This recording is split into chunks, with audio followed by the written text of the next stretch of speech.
This is Purposed Audacity, the space for us to learn about various individuals who are living boldly for Jesus Christ in their daily lives. It's also the space for us to learn about and discuss the various things that might be affecting us on a daily basis, but of course applying a biblical perspective. I'm your host, Charmaine Marie, and it's my pleasure to be journeying with you, hoping that you'll enjoy the content and be encouraged and share and like and subscribe so that we can build an online community that's supportive and definitely talks about the boldness that we can have in Jesus Christ. So let's get at it.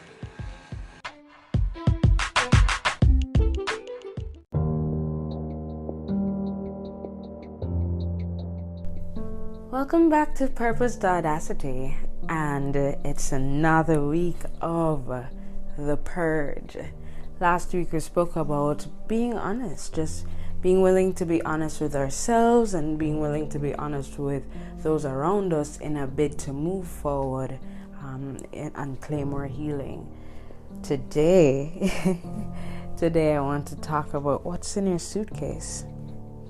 Yep, and I mean it's maybe hard. Maybe it sounds cliche or maybe it doesn't. But I really want to ask you, what's in your suitcase?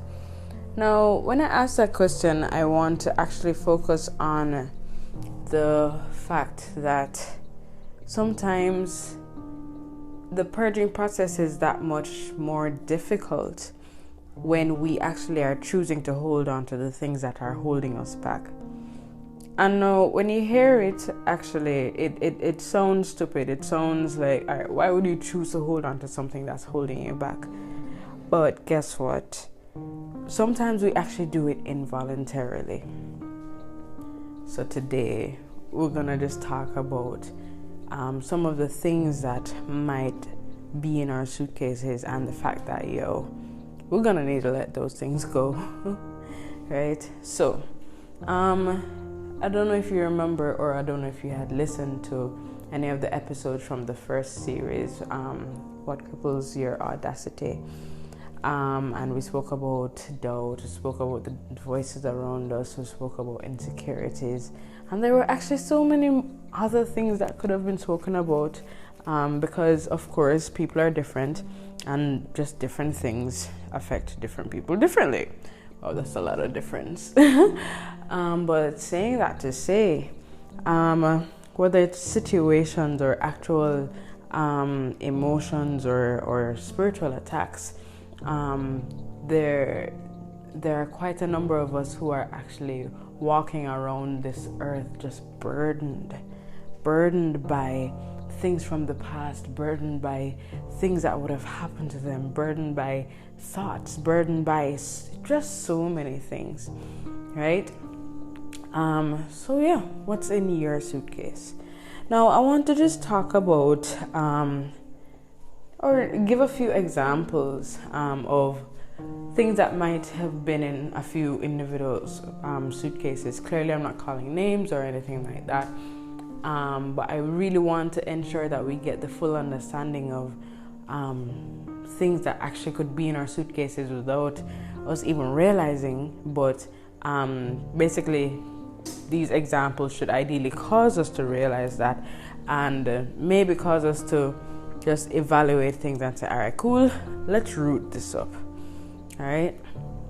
So I am aware of a situation where this young woman was, she was molested as a child, not once or twice, but 3 times, at different ages, and she believed that, all right, cool. Oh, and I mean, before this, she was a virgin, right? She believed that she, by the final incident, she was worth nothing. She believed that, alright, cool, them already take it, so big up themselves, we can move forward and stuff like that, and we can live any life we want. So she started posting certain types of pictures on the internet. She started sending certain types of pictures to boyfriends that she would have had in those times, believing that, all right, cool, it was fine now, because I mean, her body had already been defiled and stuff. She also started rebelling, even though, I mean, she didn't do drugs, she didn't do the partying, she didn't do any of that. But she said, you know what, fine. Rape is the biggest fear, and I mean, we'll go through that 3 times, so she also started, sexting and just trying to embrace her sexual side, She also started hanging out with a certain type of individuals. She also started cursing excessively, and it became a very, very, very dark situation. And then in the midst of all that, she was also very angry. So this anger would always pour itself out on at unexpected moments. This anger would always cause her to go from 0 to 60 in like less than 2 seconds. Like, it was just a hot mess, And the reality is that she initially was just saying, all right, cool, yo, this is my life. This is, fine. She told that she has an attitude problem. She told all these things, that, like, things about her that, were not pleasing or were not good, But she said, you know what, I've been hurt, and so whoever is hurt, just go have to deal with it and stuff like that, right? And this just went on for years, to be honest. It went on for years because she literally was holding on to that hurt. She literally was holding on to the fact that, she had been abused, and in that time, it felt like there was nobody else that she could have spoken to. What made it worse too is that when she finally told her mother then went behind her back to tell her father, oh, well, she claims that she was raped by so and so, but maybe she's just seeking attention.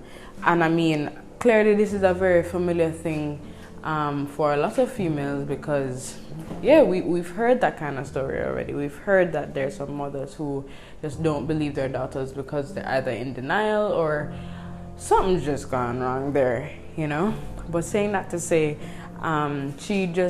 she held on to that, So there's hurt, there's anger, there's bitterness, there's just everything. And of course, the coping mechanism is to be loose, pretty much, right? And a reality is that one day, story come to bump. One day, she snapped. And when I say she snapped, it was that she literally couldn't hide the hurt anymore. She couldn't pretend that things, were perfect, or she couldn't pretend that she, this whole sexual nature or whatever, was everything she was anymore. She couldn't do it no more. And then so eventually it's like the very things that she started embracing started to repulse her. Started taking down some of the pictures and all them things there. Granted, a huge part of that was Jesus, and Jesus's tight hold on just her having just purpose over her life. But reality is that, all right, cool, she snapped. She just stopped. She stopped in her tracks, literally, and she stepped back. You get me? And so literally, when she stepped back and whatever, she plunged into this place of deep introspection. She plunged into this place of, all right, cool, it's time to really evaluate what hell's going on here. So she basically was forced to go to the source of all of the hurt, the source of all of the anger and stuff like that. And it actually went beyond the rapes. It actually went beyond the feelings of betrayal, even with her mother or anything like that. It went beyond all of that, to different, the spirit of rejection. It went real deep. So I shared this example because our reality is that sometimes we see a lot of manifestations, and we see a lot of things on the surface, and we're wondering, all right, cool, what the heck is going on with this person, you know? And then we don't realize that it's connected to some things that are completely deeper. So not even the type of abuse necessarily that they would have gone through, but even deeper than that, things that would have, things that the abuse itself actually would have possibly triggered or ignited. But you see, sometimes we're just so distracted by the noise that's created outside that we feel that it's difficult to look beyond that and to even pray for the person, or I mean, beyond prayer, in some instances, like sit down with the person and talk through the issues if they're willing to talk, or, you know, clearly there's a case by case kind of vibe, right? But for real, you know. And I'm acknowledging too that it actually took her deciding to say, all right, cool, something is up, something is wrong, something is not right with how I'm behaving, how I'm feeling, and it has to stop, you know. So she literally unpacked her suitcase. Right now she's not 100% better, and I mean, she has started over her life many times, and she's gone through this thing of self-love, this journey of self-love that I'm speaking about as well, and you know, she's getting there. But at the end of the day, she wouldn't have even started the journey if she wasn't willing to unpack her suitcase and figure out what exactly is in it and unpack those things. Because at the end of the day, sometimes we might think that the things that we're carrying in our suitcases into our future are things that are beneficial, are clothes that we should be wearing when we outgrow the clothes or something of the sort. So I have to keep on reviewing what's in our suitcase. Yeah? Cool. Gonna give you another example. So this one is of an older woman. This woman actually was in a marriage. All right, let me not start her story there, because her story is pretty deep. You know, this woman was abused as a child physically, you know, as far as I'm concerned, just physically. And, you know, grew up, you know, generally be average child, you know, and I mean, didn't get to go to university, that's fine, but, you know, was able to, had enough skill and talent to make it through life generally, you know. But for some reason she was always seeking to find love somewhere. There was always this form of emptiness, and this desire to be loved well by a man. You see me? Cut a long story short, she had a few relationships and thing, and then she met one individual who she was with him for about 3 to 5 years. And you know, cut a long story short, she got pregnant. As when she got pregnant that she found out that the gentleman was cheating on her, and you know, yeah, hell and powder was thereafter. Cut a long story short, baby is born, and you know, the man also turned out to be an absentee father, which further enrages her and thing. Fast forward about 10 to 11 years, she meets a man, and they decide to get married. And as soon as he slips the ring on her finger, the man's true character comes out. And the woman and her daughter went through 7 years of hell with that man. Emotional abuse mainly. Between emotional and slight physical, but the emotional abuse almost was so tangible that it felt physical, Yeah. And eventually, like, they both grew tired of it, and they just snuck out one night and just moved out while he was just not there. Cut a long story short, they're living in a new place now and stuff, and the woman is just not the same anymore. I mean, she already started changing from in the marriage, but that was clearly obvious, as to why. But then, after they were out of the man's presence, there was a darkness around her. And the darkness was because she was bitter. And when I say bitter, I mean, she not right, every time the man's name would come up, she would get physically angry, clenching fists and all them sitting there. Anytime, she felt alone, she would start acting out. Anytime, it just became a very dark road, and then she started trying to seek love again in the arms of other men, and it was just not working out.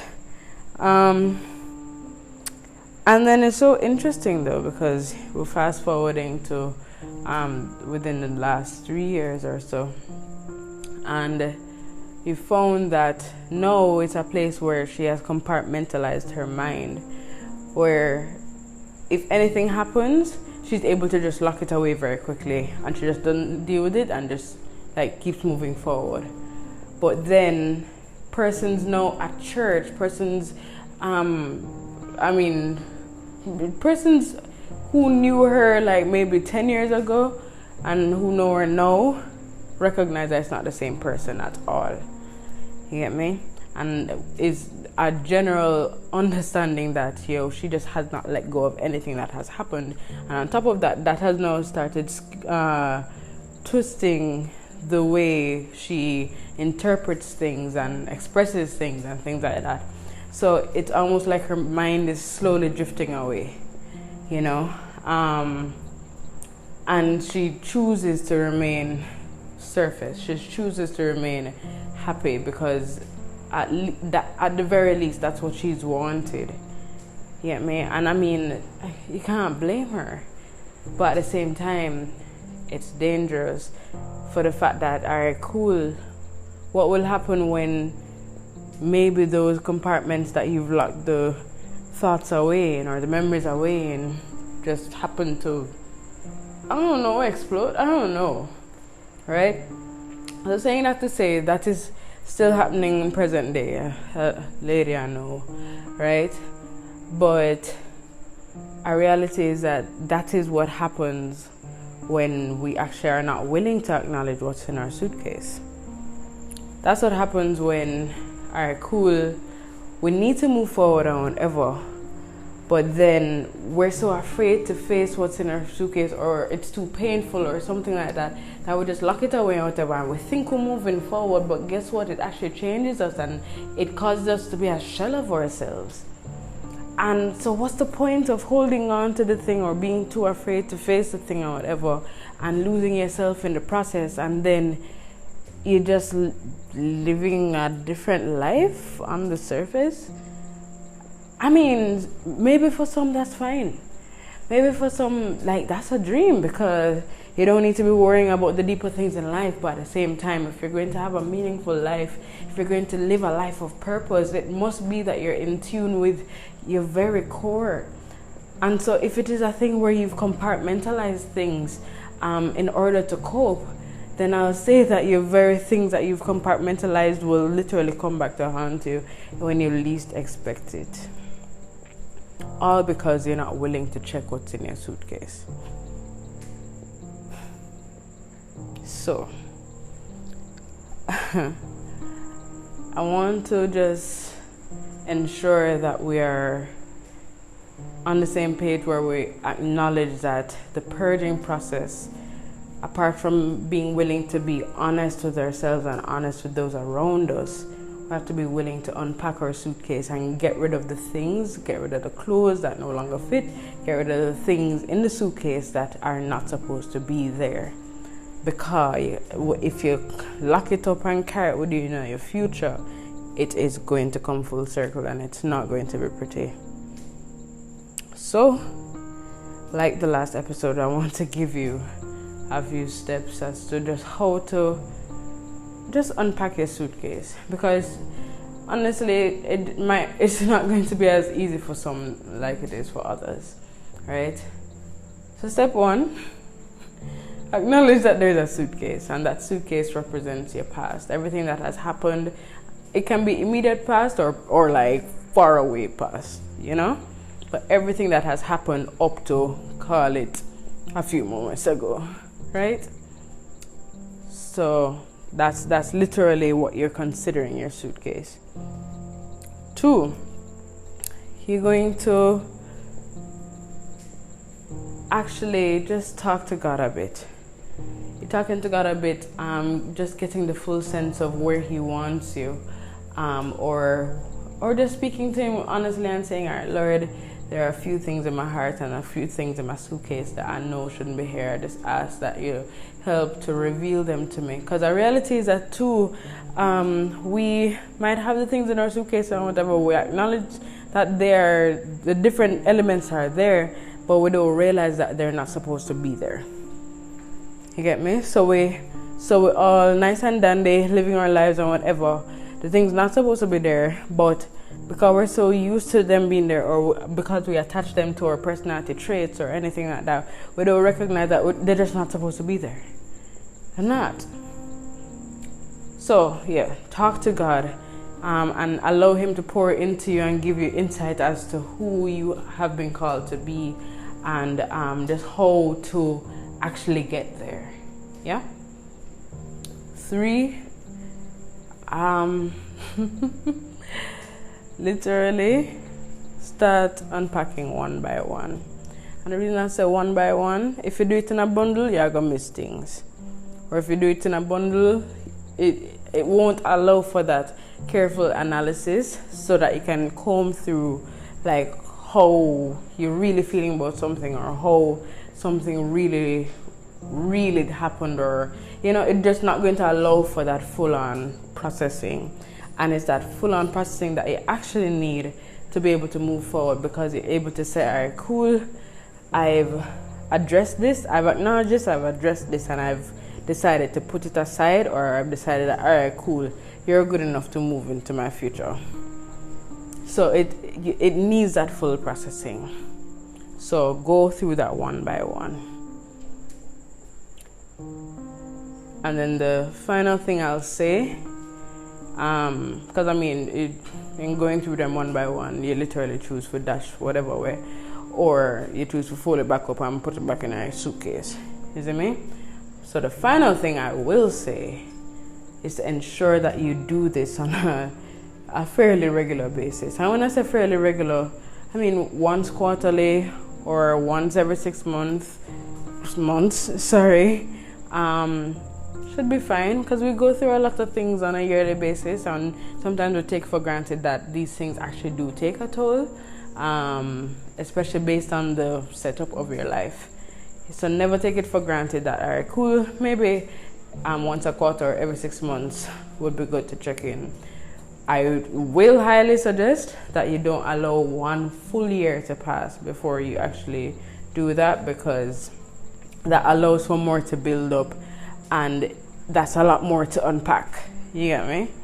So let it be that you're willing to just unpack, and especially when things are at least close enough to being fresh, so that you could be able to not make them settle in too quickly. I know a lot of times we will say, and I even said it too, time allows for healing, and time allows for the dust to settle and all them things there. But at the same time too, especially when you're evaluating what's in your suitcase and thing, it's important for you to use a discretion for yourself and your mental health.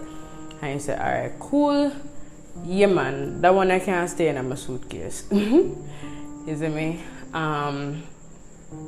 and yeah, you just work through it with the Lord and that kind of stuff. So yeah, just follow those 4 steps, I believe. And of course, that 4th one is a continuous step, because our reality is that the Lord has called us to renew our minds on a daily basis.